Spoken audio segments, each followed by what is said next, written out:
and so left the road unguarded for a while, except by their spies. The captain then sent some eastward straight across country, and he himself with the rest rode along the road in great wrath. I galloped to Weathertop like a gale, and I reached it before sundown on my second day from Bree. And they were there before me. They drew away from me, for they felt the coming of my anger, and they dared not face it while the sun was in the sky. But they closed round at night, and I was besieged at the hilltop, in the old ring of Amon-Sul. I was hard put to it indeed. Such light and flame cannot have been seen on Weathertop since the war beacons of old. At sunrise I escaped and fled towards the north. I could not hope to do more. It was impossible to find you, Frodo, in the wilderness, and it would have been folly to try with all the 9 at my heels, so I had to trust to Aragorn. But I hoped to draw some of them off, and yet reach Rivendell ahead of you, and send out help. 4 riders did indeed follow me, but they turned back after a while, and made for the ford, it seems. That helped a little, for there were only 5, not 9, when your camp was attacked.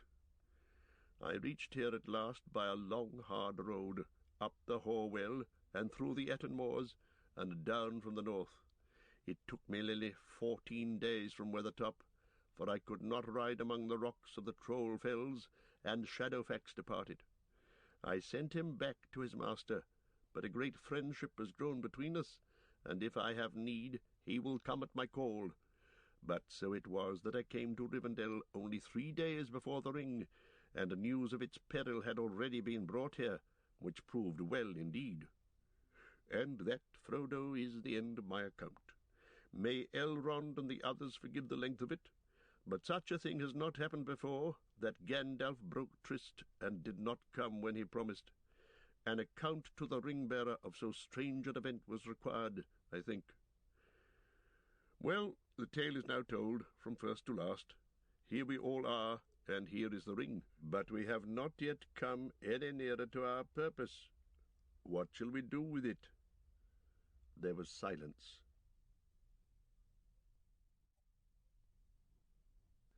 At last Elrond spoke again. "This is grievous news concerning Saruman," he said, "for we trusted him, and he is deep in all our counsels. It is perilous to study too deeply the arts of the enemy, for good or for ill, for such falls and betrayals, alas, have happened before. Of the tales that we have heard this day, the tale of Frodo was most strange to me.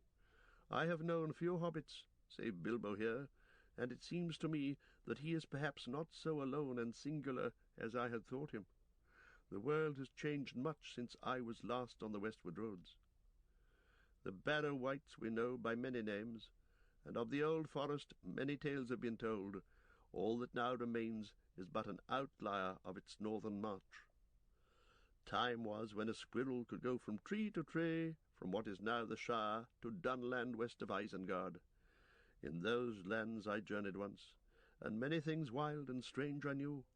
But I had forgotten Bombadil, if indeed this is still the same that walked the woods and hills long ago, and even then was older than the old. That was not then his name. Eowyn Ben-Adar we called him, oldest and fatherless. But many another name he has since been given by other folk. Fawn by the dwarves, Orald by northern men, and other names besides. He is a strange creature, but maybe I should have summoned him to our council." "He would not have come," said Gandalf. "Could we not send messengers to him and obtain his help?" asked Erestor. "It seems that he has a power even over the ring." "No, I should not put it so," said Gandalf. "Say rather that the ring has no power over him. He is his own master, but he cannot alter the ring itself, nor break its power over others. And now he is withdrawn into a little land, within bounds that he has set, though none can see them, waiting perhaps for a change of days, and he will not step beyond them." "But within these bounds nothing seems to dismay him," said Erestor. "Would he not take the ring and keep it there, for ever harmless?" "No," said Gandalf, "not willingly. He might do so, if all the free folk of the world begged him, but he would not understand the need. And if he were given the ring, he would soon forget it, or most likely throw it away. Such things have no hold on his mind. He would be a most unsafe guardian, and that alone is answer enough." "But in any case," said Glorfindel, "to send the ring to him would only postpone the day of evil. He is far away. We could not now take it back to him, unguessed, unmarked by any spy. And even if we could, soon or late the Lord of the Rings would learn of its hiding-place, and would bend all his power towards it. Could that power be defied by Bombadil alone? I think not. I think that in the end, if all else is conquered, Bombadil will fall, last as he was first, and then night will come." "I know little of Iarwain save the name," said Galdor, "but Glorfindel, I think, is right. Power to defy our enemy is not in him, unless such power is in the earth itself. And yet we see that Sauron can torture and destroy the very hills." "What power still remains lies with us, here in Imladris, or with Círdan at the Havens, or in Lorien. But have they the strength? Have we here the strength to withstand the enemy, the coming of Sauron at the last, when all else is overthrown?" "I have not the strength," said Elrond. "Neither have they." "Then if the ring cannot be kept from him forever by strength," said Glorfindel, "two things only remain for us to attempt: to send it over the sea, or to destroy it." "But Gandalf has revealed to us that we cannot destroy it by any craft that we here possess," said Elrond. "And they who dwell beyond the sea would not receive it. For good or ill, it belongs to Middle-earth. It is for us who still dwell here to deal with it." "Then," said Glorfindel, "let us cast it into the deeps, and so make the lies of Saruman come true. For it is clear now that even at the council his feet were already on a crooked path. He knew that the ring was not lost for ever, but wished us to think so, for he began to lust for it for himself. Yet oft in lies truth is hidden. In the sea it would be safe." "Not safe for ever," said Gandalf. "There are many things in the deep waters, and seas and lands may change, and it is not our part here to take thought only for a season, or for a few lives of men, or for a passing age of the world. We should seek a final end of this menace, even if we do not hope to make one." "And that we shall not find on the roads to the sea," said Galdor. "If the return to Iarwain be thought too dangerous, then flight to the sea is now fraught with gravest peril. My heart tells me that Sauron will expect us to take the western way when he learns what has befallen. He soon will. The Nine have been unhorsed indeed, but that is but a respite. Here they find new steeds and swifter. Only the waning might of Gondor stands now between him and a march in power along the coasts into the north. And if he comes, assailing the White Towers and the Havens, hereafter the elves may have no escape from the lengthening shadows of Middle-earth." "Long yet will that march be delayed," said Boromir. "Gondor wanes, you say, but Gondor stands, and even the end of its strength is still very strong." "And yet its vigilance can no longer keep back the Nine," said Galdor, "and other roads he may find that Gondor does not guard." "Then," said Erestor, "there are but two courses, as Glorfindel already has declared: to hide the ring for ever, or to unmake it. But both are beyond our power. Who will read this riddle for us?" "None here can do so," said Elrond gravely. "At least none can foretell what will come to pass if we take this road or that. But it seems to me now clear which is the road that we must take. The westward road seems easiest. Therefore it must be shunned. It will be watched. Too often the elves have fled that way. Now at this last we must take a hard road, a road unforeseen.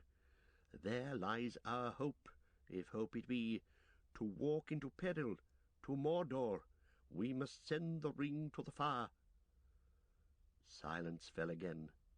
Frodo, even in that fair house, looking out upon a sunlit valley filled with the noise of clear waters, felt a dead darkness in his heart. Boromir stirred, and Frodo looked at him. He was fingering his great horn and frowning. At length he spoke. "I do not understand all this," he said. "Saruman is a traitor, but did he not have a glimpse of wisdom? Why do you speak ever of hiding and destroying? Why should we not think that the great ring has come into our hands to serve us in the very hour of need? Wielding it, the free lords of the free may surely defeat the enemy. That is what he most fears, I deem. The men of Gondor are valiant, and they will never submit, but they may be beaten down. Valor needs first strength, and then a weapon. Let the ring be your weapon. If it has such a power as you say, take it and go forth to victory." "Alas, no," said Elrond. "We cannot use the ruling ring. That we now know too well. It belongs to Sauron, and was made by him alone, and is altogether evil. Its strength, Boromir, is too great for anyone to wield at will, save only those who have already a great power of their own. But for them it holds an even deadlier peril. The very desire of it corrupts the heart. Consider Saruman. If any of the wise should with this ring overthrow the Lord of Mordor, using his own arts, he would then set himself on Sauron's throne, and yet another dark lord would appear. And that is another reason why the ring should be destroyed. As long as it is in the world, it will be a danger even to the wise. For nothing is evil in the beginning. Even Sauron was not so. I fear to take the ring to hide it. I will not take the ring to wield it." "Nor I," said Gandalf. Boromir looked at them doubtfully, but he bowed his head. "So be it," he said. "Then in Gondor we must trust to such weapons as we have, and at the least, while the wise ones guard this ring, we will fight on. Maybe the sword that was broken may still stem the tide, if the hand that wields it has inherited not an heirloom only, but the sinews of the kings of men." "Who can tell?" said Aragorn. "But we will put it to the test one day." "May the day not be too long delayed," said Boromir. "For though I do not ask for aid, we need it. It would comfort us to know that others fought also with all the means that they have." "Then be comforted," said Elrond, "for there are other powers and realms that you know not, and they are hidden from you. Anduin the Great flows past many shores ere it comes to Argonath and the gates of Gondor." "Still it might be well for all," said Gloin the dwarf, "if all these strengths were joined, and the powers of each were used in league. Other rings there may be less treacherous, that might be used in our need. The seven are lost to us. If Balin has not found the ring of Thror, which was the last, naught has been heard of it since Thror perished in Moria. Indeed, I may now reveal that it was partly in hope to find that ring that Balin went away." "Balin will find no ring in Moria," said Gandalf. "Thror gave it to Thrain, his son, but not Thrain to Thorin. It was taken with torment from Thrain in the dungeons of Dol Guldur. I came too late." "Ah, alas," said Gloin, "when will the day come of our revenge? But still there are the three. What of the 3 rings of the elves? Very mighty rings, it is said. Do not the elf lords keep them? Yet they too were made by the Dark Lord long ago. Are they idle? I see elf lords here. Will they not say?" The elves returned no answer. "Did you not hear me, Gloin?" said Elrond. "The 3 were not made by Sauron, nor did he ever touch them. But of them it is not permitted to speak. So much only in this hour of doubt I may now say. They are not idle, but they were not made as weapons of war or conquest. That is not their power. Those who made them did not desire strength or domination or hoarded wealth, but understanding, making and healing, to preserve all things unstained. These things the elves of Middle-earth have in some measure gained, though with sorrow. But all that has been wrought by those who wield the three will turn to their undoing, and their minds and hearts will become revealed to Sauron if he regains the one. It would be better if the three had never been. That is his purpose. But what then would happen if the ruling ring were destroyed, as you counsel? Asked Glóin. We know not for certain, answered Elrond sadly. Some hope that the three rings, which Sauron has never touched, would then become free, and their rulers might heal the hurts of the world that he has wrought. But maybe when the one has gone, the three will fail, and many fair things will fade and be forgotten. That is my belief. Yet all the elves are willing to endure this chance, said Glorfindel. If by it the power of Sauron may be broken, and the fear of his dominion be taken away for ever. Thus we return once more to the destroying of the ring, said Erestor, and yet we come no nearer. What strength have we for the finding of the fire in which it was made? That is the path of despair. Of folly, I should say, if the long wisdom of Elrond did not forbid me. Despair or folly, said Gandalf. It is not despair, for despair is only for those who see the end beyond all doubt. We do not. It is wisdom to recognize necessity when all other courses have been weighed, though as folly it may appear to those who cling to false hope. Well, let folly be our cloak, a veil before the eyes of the enemy, for he is very wise, and weighs all things to a nicety in the scales of his malice. But the only measure that he knows is desire for power, and so he judges all hearts. Into his heart the thought will not enter that any will refuse it, that having the ring we may seek to destroy it. If we seek this, we shall put him out of reckoning. At least for a while, said Elrond. The road must be trod, but it will be very hard, and neither strength nor wisdom will carry us far upon it. This quest may be attempted by the weak with as much hope as the strong. Yet such is oft the course of deeds that move the wheels of the world. Small hands do them because they must, while the eyes of the great are elsewhere. Very well, Master Elrond, said Bilbo suddenly. Say no more. It's plain enough what you're pointing at. Bilbo the silly hobbit started this affair, and Bilbo had better finish it, or himself. I was very comfortable here, and getting on with my book. If you want to know, I'm just writing an ending for it. I had thought of putting, and he lived happily ever afterwards to the end of his days. It's a good ending, and none the worse for having been used before. Now I shall have to alter that. It doesn't look like coming true, and anyway, there will evidently have to be several more chapters if I live to write them. It's a frightful nuisance. When ought I to start? Boromir looked in surprise at Bilbo, but the laughter died on his lips when he saw that all the others regarded the old hobbit with grave respect. Only Glóin smiled, but his smile came from old memories. Of course, my dear Bilbo, said Gandalf. If you had really started this affair, you might be expected to finish it. But you know well enough now that starting is too great a claim for any, and that only a small part is played in great deeds by any hero. You need not bow, though the word was meant, and we do not doubt that under jest you are making a valiant offer. But one beyond your strength, Bilbo. You cannot take this thing. It has passed on. If you need my advice any longer, I should say that your part is ended, unless, as a recorder, finish your book and leave the ending unaltered. There is still hope for it, but get ready to write a sequel when they come back. Bilbo laughed. I've never known you give me pleasant advice before, he said. As all your unpleasant advice has been good, I wonder if this advice is not bad.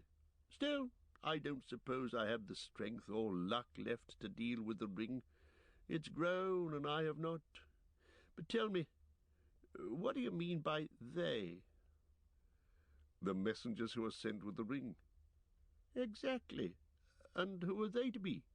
That seems to me what this council has to decide, and all that it has to decide. Elves may thrive on speech alone, and dwarves endure great weariness, but I'm only an old hobbit, and I miss my meal at noon. Can't you think of some names now, or put it off till after dinner?" No one answered. The noon bell rang. Still no one spoke. Frodo glanced at all the faces, but they were not turned to him. All the council sat with downcast eyes, as if in deep thought. A great dread fell on him, as if he was awaiting the pronouncement of some doom that he had long foreseen and vainly hoped might after all never be spoken. An overwhelming longing to rest and remain at peace by Bilbo's side in Rivendell filled all his heart. At last, with an effort, he spoke, and wondered to hear his own words, as if some other will was using his small voice. "I will take the ring," he said, "though I do not know the way." Elrond raised his eyes and looked at him, and Frodo felt his heart pierced by the sudden keenness of the glance. "If I understand aright all that I have heard," he said, "I think that this task is appointed for you, Frodo, and that if you do not find a way, no one will. This is the hour of the Shire folk, when they arise from their quiet fields to shake the towers and councils of the great. Who of all the wise could have foreseen it? Or, if they are wise, why should they expect to know it until the hour has struck?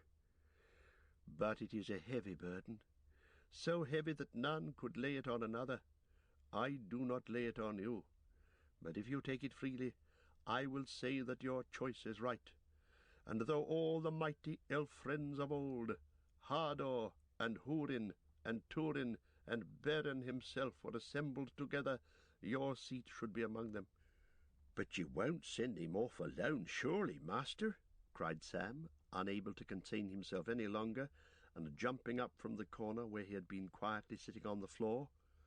"No, indeed," said Elrond, turning towards him with a smile. "You at least shall go with him. It is hardly possible to separate you from him, even when he is summoned to a secret council, and you are not." Sam sat down, blushing and muttering. "A nice pickle we've landed ourselves in, Mr. Frodo," he said, shaking his head. Chapter 3. The Ring Goes South. Later that day the hobbits held a meeting of their own in Bilbo's room. Merry and Pippin were indignant when they heard that Sam had crept into the council and had been chosen as Frodo's companion. "It's most unfair," said Pippin. "Instead of throwing him out and clapping him in chains, Elrond goes and rewards him for his cheek." "Rewards?" said Frodo. "I can't imagine a more severe punishment. You're not thinking what you're saying. Condemned to go on this hopeless journey, a reward? Yesterday I dreamed that my task was done, and I could rest here a long while, perhaps for good." "I don't wonder," said Merry, "and I wish you could. But we're envying Sam, not you. If you have to go, then it will be a punishment for any of us to be left behind, even in Rivendell. We've come a long way with you, and been through some stiff times. We want to go on." "That's what I meant," said Pippin. "We hobbits ought to stick together, and we will. I shall go, unless they chain me. There must be someone with intelligence in the party." "Then you certainly will not be chosen, Peregrine Took," said Gandalf, looking in through the window, which was near the ground. "But you are all worrying yourselves unnecessarily. Nothing is decided yet." "Nothing decided?" cried Pippin. "Then what were you all doing? You were shut up for hours." "Talking," said Bilbo. "There was a deal of talk, and everyone had an eye-opener, even old Gandalf. I think Legolas's bit of news about Gollum caught even him on the hop, though he passed it off." "You were wrong," said Gandalf. "You were inattentive. I had already heard of it from Gwaihir. If you want to know, the only real eye-openers, as you put it, were you and Frodo, and I was the only one that was not surprised." "Well, anyway," said Bilbo, "nothing was decided beyond choosing poor Frodo and Sam. I was afraid all the time that it might come to that, if I was let off. But if you ask me, Elrond will send out a fair number when the reports come in. Have they started yet, Gandalf?" "Yes," said the wizard. "Some of the scouts have been sent out already. More will go tomorrow. Elrond is sending elves, and they will get in touch with the rangers, and maybe with Thranduil's folk in Mirkwood. And Aragorn has gone with Elrond's sons. We shall have to scour the lands all round for many long leagues before any move is made. So cheer up, Frodo. You'll probably make quite a long stay here." "Ah," said Sam gloomily, "we'll just wait long enough for winter to come." "That can't be helped," said Bilbo. "It's your fault partly, Frodo, my lad. Insisting on waiting for my birthday. A funny way of honouring it, I can't help thinking. Not the day I should have chosen for letting the SBs into Bag End. But there it is. You can't wait now till spring, and you can't go till the reports come back. When winter first begins to bite, and stones crack in the frosty night, when pools are black and trees are bare, 'tis evil in the wild to fare. But that, I'm afraid, will be just your luck." "I'm afraid it will," said Gandalf. "We can't start until we've found out about the riders." "I thought they were all destroyed in the flood," said Merry. "You can't destroy ringwraiths like that," said Gandalf. "The power of their master is in them, and they stand or fall by him. We hope that they were all unhorsed and unmasked, and so made for a while less dangerous. But we must find out for certain. In the meantime, you should try and forget your troubles, Frodo. I don't know if I can do anything to help you, but I will whisper this in your ears. Someone said that intelligence would be needed in the party. He was right. I think I shall come with you." So great was Frodo's delight at this announcement that Gandalf left the window-sill where he had been sitting and took off his hat and bowed. "I only said I think I shall come. Do not count on anything yet. In this matter Elrond will have much to say, and your friend the Strider. Which reminds me, I want to see Elrond. I must be off." "How long do you think I shall have here?" said Frodo to Bilbo when Gandalf had gone. "Oh, I don't know. I can't count days in Rivendell," said Bilbo. "But quite long, I should think. We can have many a good talk. What about helping me with my book, and making a start on the next? Have you thought of an ending?" "Yes, several, and all are dark and unpleasant," said Frodo. "Oh, that won't do," said Bilbo. "Books ought to have good endings. How would this do? And they all settled down and lived together happily ever after." "It will do well, if it ever comes to that," said Frodo. "Ah," said Sam. "And where will they live? That's what I often wonder." For a while the hobbits continued to talk and think of the past journey and of the perils that lay ahead, but such was the virtue of the land of Rivendell that soon all fear and anxiety was lifted from their minds. The future, good or ill, was not forgotten, but ceased to have any power over the present. Health and hope grew strong in them, and they were content with each good day as it came, taking pleasure in every meal and in every word and song. So the days slipped away, as each morning dawned bright and fair, and each evening followed cool and clear. But autumn was waning fast. Slowly the golden light faded to pale silver, and the lingering leaves fell from the naked trees. A wind began to blow chill from the misty mountains to the east. The hunter's moon waxed round in the night sky, and put to flight all the lesser stars.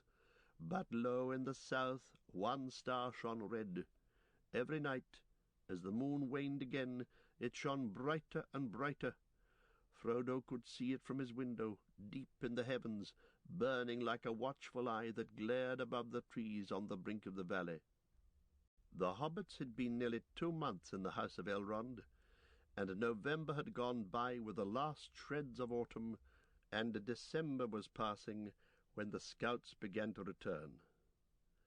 Some had gone north beyond the springs of the Horwell into the Eton moors, the others had gone west, and with the help of Aragorn and the rangers had searched the lands far down the Grey Flood as far as Tharbad, where the old north road crossed the river by a ruined town. Many had gone east and south, and some of these had crossed the mountains and entered Mirkwood, while others had climbed the pass at the source of the Gladden River, and had come down into Wilderland and over the Gladden fields, and so at length had reached the old home of Radagast at Hrosgobel. Radagast was not there, and they had returned over the high pass that was called the Dimril Stair. The sons of Elrond, Eladan and Elrohir, were the last to return. They had made a great journey, passing down the Silver Lode into a strange country, but of their errand they would not speak to any save to Elrond. In no region had the messengers discovered any signs or tidings of the riders or other servants of the enemy. Even from the eagles of the misty mountains they had learned no fresh news.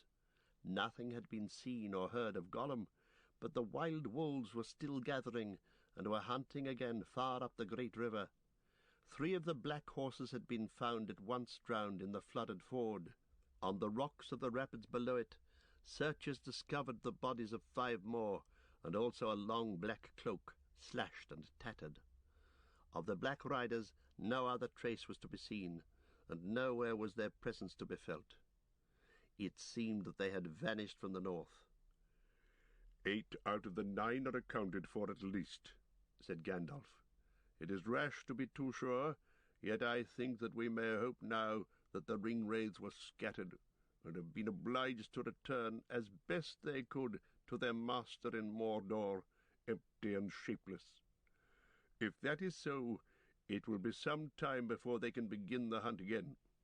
Of course the enemy has other servants, but they will have to journey all the way to the borders of Rivendell before they can pick up our trail, and if we are careful, that will be hard to find.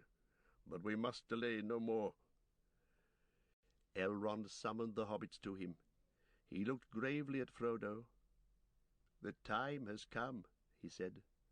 "If the ring is to set out, it must go soon.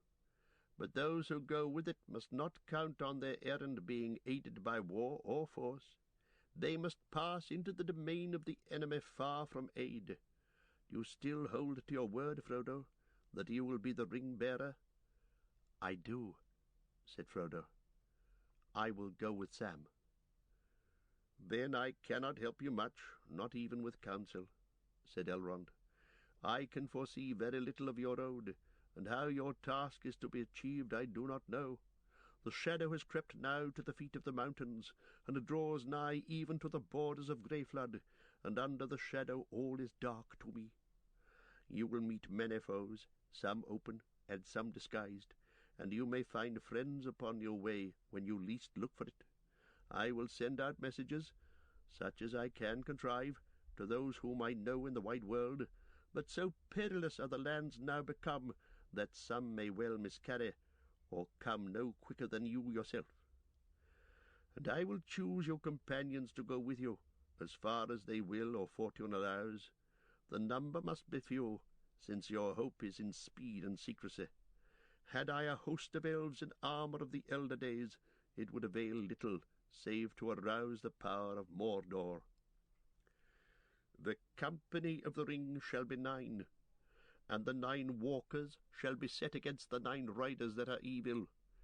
With you and your faithful servant Gandalf will go, for this shall be his great task, and may be the end of his labours.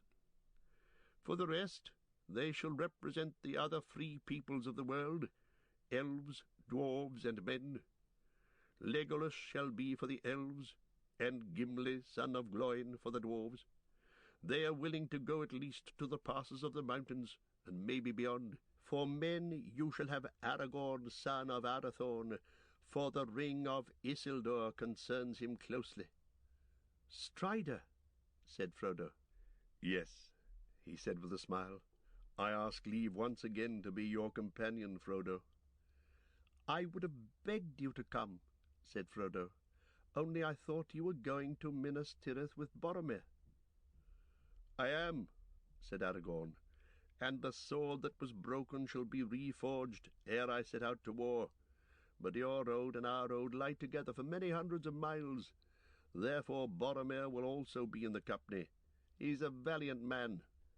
There remain 2 more to be found, said Elrond. These I will consider. Of my household I may find some that it seems good to me to send. But that will leave no place for us, cried Pippin in dismay. We don't want to be left behind. We want to go with Frodo. That is because you do not understand and cannot imagine what lies ahead, said Elrond. Neither does Frodo, said Gandalf, unexpectedly supporting Pippin. Nor do any of us see clearly. It is true that if these hobbits understood the danger, they would not dare to go, but they would still wish to go, or wish that they dared, and be shamed and unhappy. I think, Elrond, that in this matter it would be well to trust rather to their friendship than to great wisdom. Even if you chose for us an elf lord, such as Glorfindel, he could not storm the dark tower, nor open the road to the fire by the power that is in him. You speak gravely, said Elrond, but I am in doubt. The Shire, I forebode, is not free now from peril, and these 2 I had thought to send back there as messengers, to do what they could, according to the fashion of their country, to warn the people of their danger. In any case, I judge that the younger of these 2, Peregrine Took, should remain. My heart is against his going. Then, Master Elrond, you will have to lock me in prison, or send me home tied in a sack, said Pippin, for otherwise I shall follow the company. Let it be so, then. You shall go, said Elrond, and he sighed. Now the tale of 9 is filled. In 7 days the company must depart. The sword of Elendil was forged anew by elvish smiths, and on its blade was traced a device of 7 stars set between the crescent moon and the rayed sun, and about them was written many runes. For Aragorn, son of Arathorn, was going to war upon the marches of Mordor. Very bright was that sword when it was made whole again. The light of the sun shone redly in it, and the light of the moon shone cold, and its edge was hard and keen. And Aragorn gave it a new name, and called it Andúril, Flame of the West. Aragorn and Gandalf walked together, or sat speaking of their road and the perils they would meet, and they pondered the storied and figured maps and books of lore that were in the house of Elrond. Sometimes Frodo was with them, but he was content to lean on their guidance, and he spent as much time as he could with Bilbo. In those last days the hobbits sat together in the evening in the Hall of Fire, and there among many tales they heard told in full the lay of Beren and Luthien, and the winning of the great jewel. But in the day, while Merry and Pippin were out and about, Frodo and Sam were to be found with Bilbo in his own small room. Then Bilbo would read passages from his book, which still seemed very incomplete, or scraps of his verses, or would take notes of Frodo's adventures. On the morning of the last day, Frodo was alone with Bilbo, and the old hobbit pulled out from under his bed a wooden box. He lifted the lid and fumbled inside. "Here is your sword," he said, "but it was broken, you know. I took it to keep it safe, but I've forgotten to ask if the smiths could mend it. No time now, so I thought perhaps you'd care to have this, don't you know?" He took from the box a small sword in an old shabby leathern scabbard. Then he drew it, and its polished and well-tended blade glittered suddenly, cold and bright. "This is Sting," he said, and thrust it with little effort deep into a wooden beam. "Take it, if you like.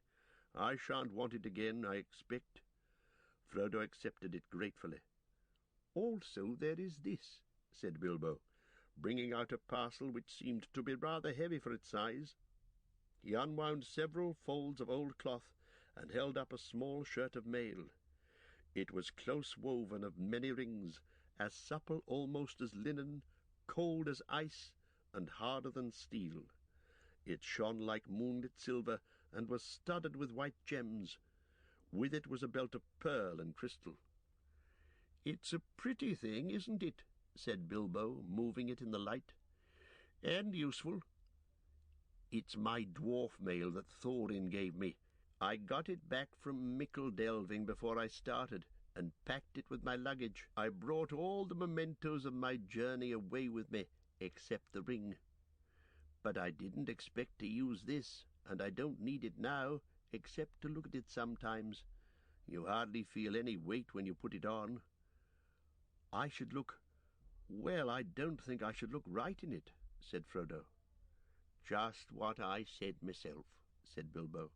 "But never mind about looks. You can wear it under your outer clothes. Come on, you must share this secret with me. Don't tell anybody else, but I should feel happier if I knew you were wearing it. I have a fancy it would turn even the knives of the Black Riders," he ended in a low voice. "Very well, I'll take it," said Frodo. Bilbo put it on him, and fastened Sting upon the glittering belt, and then Frodo put over the top his old weather-stained breeches, tunic, and jacket.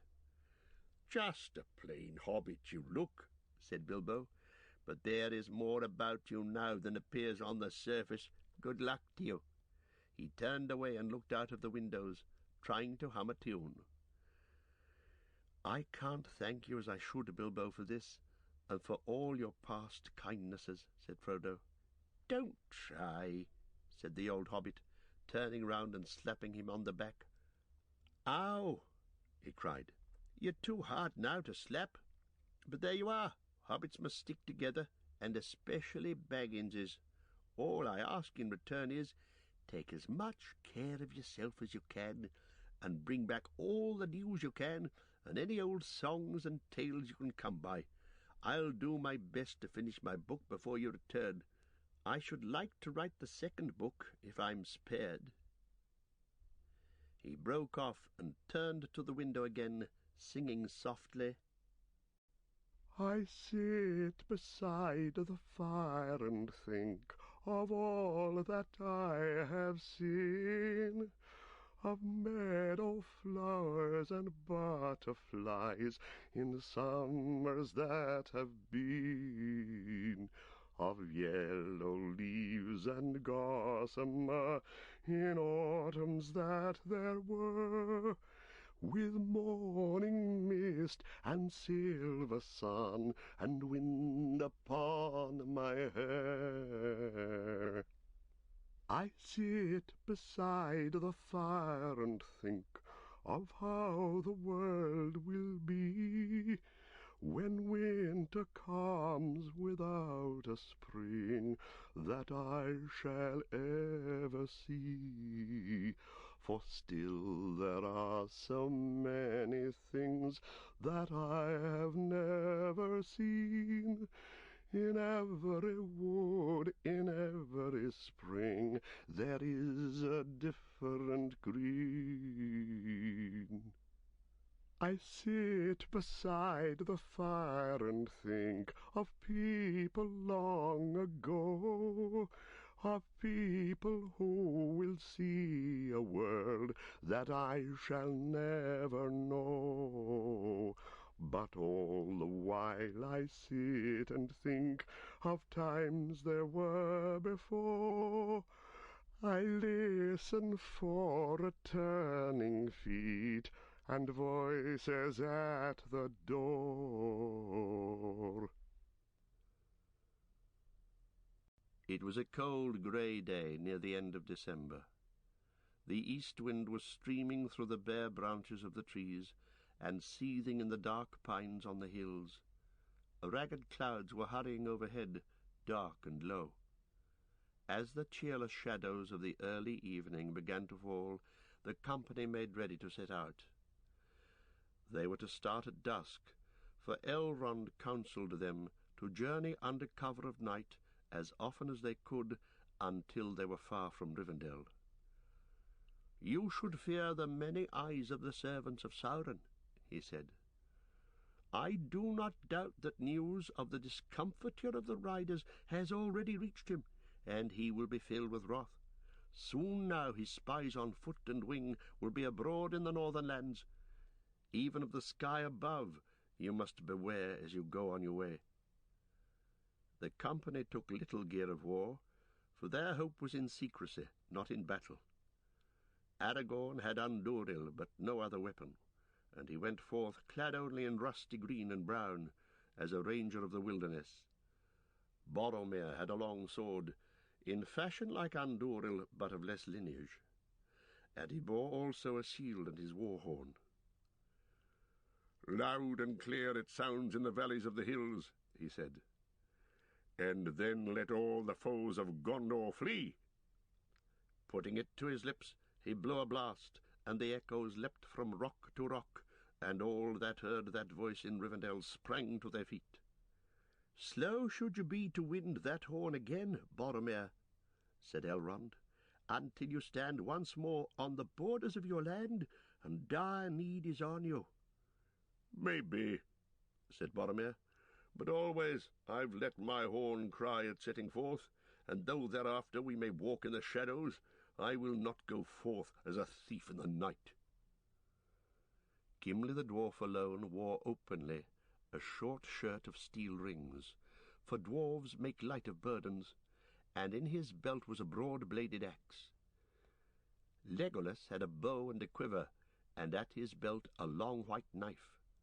The younger hobbits wore the swords that they had taken from the barrow, but Frodo took only Sting, and his mail coat, as Bilbo wished, remained hidden.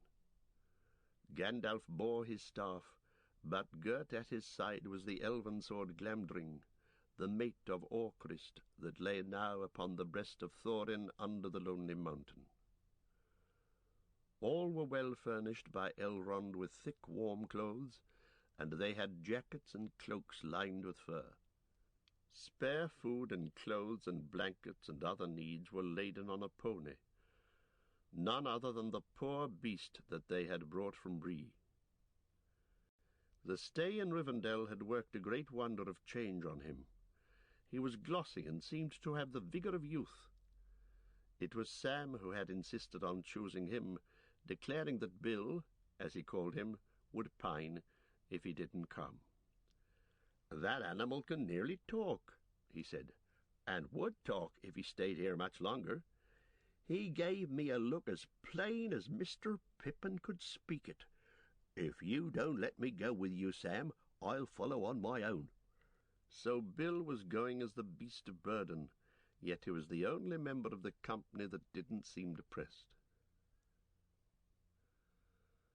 Their farewells had been said in the great hall by the fire, and they were only waiting now for Gandalf, who hadn't yet come out of the house. A gleam of firelight came from the open doors, and soft lights were glowing in many windows. Bilbo, huddled in a cloak, stood silent on the doorstep beside Frodo. Aragorn sat with his head bowed to his knees. Only Elrond knew fully what this hour meant to him. The others could be seen as grey shapes in the darkness. Sam was standing by the pony, sucking his teeth, and staring moodily into the gloom where the river roared stonily below. His desire for adventure was at its lowest ebb. "Bill, my lad," he said, "you oughtn't to have took up with us.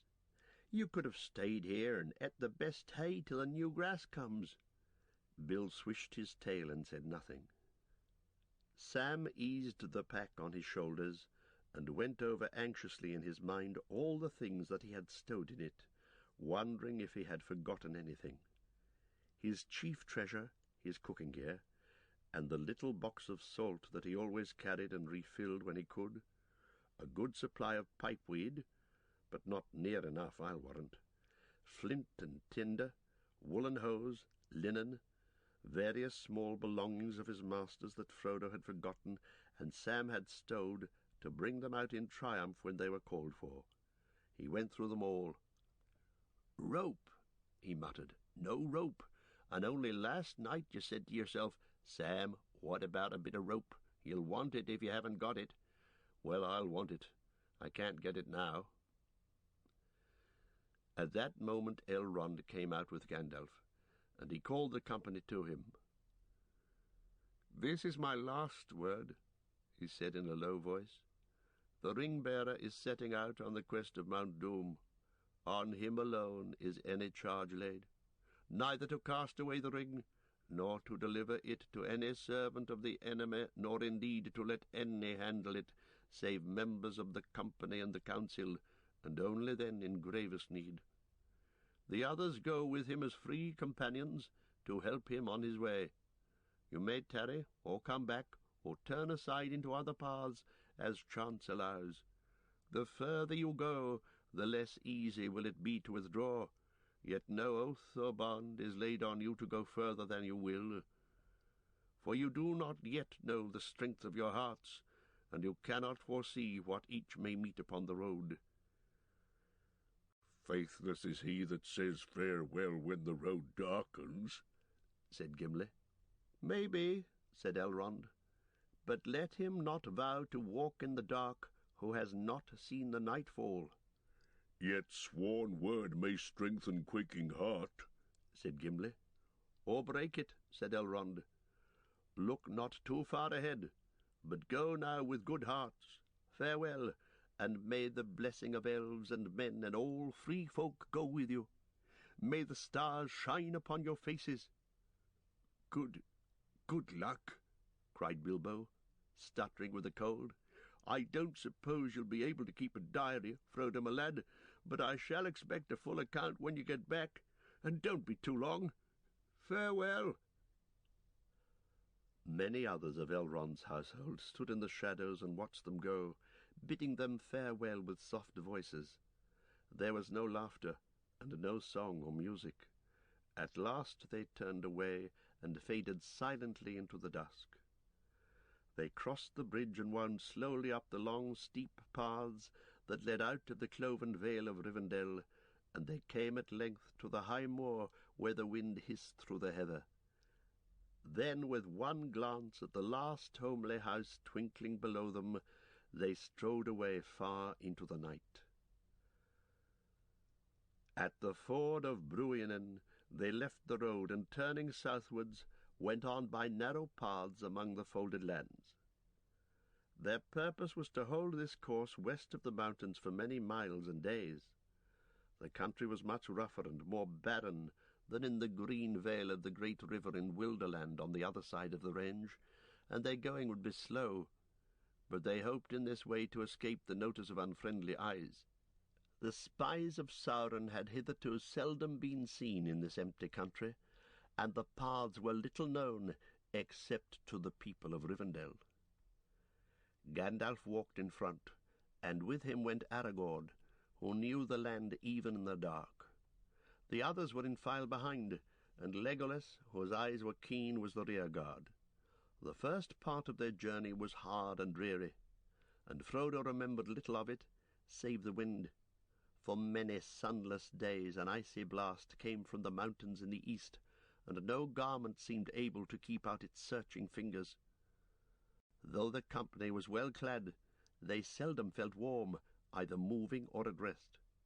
They slept uneasily during the middle of the day, in some hollow of the land, or hidden under the tangled thorn bushes that grew in thickets in many places. In the late afternoon they were roused by the watch, and took their chief meal, cold and cheerless as a rule, for they could seldom risk the lighting of a fire. In the evening they went on again, always as nearly southward as they could find a way. At first it seemed to the hobbits that although they walked and stumbled until they were weary, they were creeping forward like snails, and getting nowhere. Each day the land looked much the same as it had the day before, yet steadily the mountains were drawing nearer. South of Rivendell they rose even higher, and bent westwards, and about the feet of the main range there was tumbled an even wider land of bleak hills and deep valleys filled with turbulent waters. Paths were few and winding, and led them often only to the edge of some sheer fall or down into treacherous swamps. They had been a fortnight on the way when the weather changed. The